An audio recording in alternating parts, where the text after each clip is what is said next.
सविस्तर बातमी। ठाकरे गटाचे नेते मुरलीधर जाधव यांनी हातकणंगले मतदारसंघावर दावा केलाय। राजू शेट्टी आणि ठाकरेंच्या भेटीनं जाधव यांची ही नाराजी समोर आलेली आहे।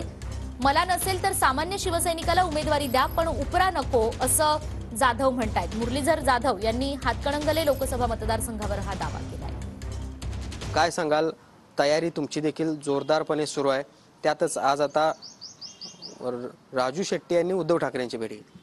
राजू शेट्टीला फार दिवसापासून आम्ही ओळखतोय।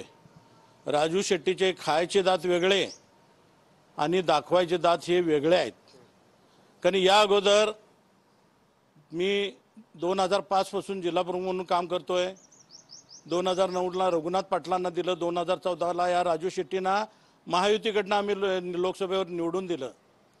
पण तो लगेच त्यानंतर भारतीय जनता पार्टी आणि शिवसेना ही युती फिसकटल्यानंतर हेच राजू शेट्टी भारतीय जनता पार्टीला पाठिंबा दिलाय। म्हणजे त्यांचे खायचे दात वेगळे आणि दाखवायचे दात हे वेगळे आहेत। साहेब 25 ते 30 केसेस आम्ही अंगावर घेतलेल्या आहेत अखंडपणे। ज्या वेळेला 2005ला नारायण फुटून गेले त्यावेळेला सुद्धा साहेब आम्ही तुमच्या बरोबर राहिलेलो आहे। गेल्या वर्षी देखील या ठिकाणी एक बंड झालं, पक्ष फुटला गेला। अशा अडचणीच्या काळामध्ये 40 आमदार गेले, 13 खासदार गेले, परंतु साहेब आम्ही तुमच्या बरोबर राहिलो। त्या ठिकाणी माझ्यासारख्या कार्यकर्त्यावर साहेब हा अन्याय होतोय।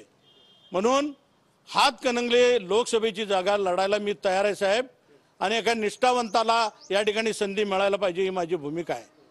माझ्या नावाला जर काही लोकांचा विरोध असेल तर दुसऱ्या कोणत्याही शिवसैनिकाला उमेदवारी द्या, पण बाहेरच्या लोकांना कुणाला उमेदवारी देऊ नका।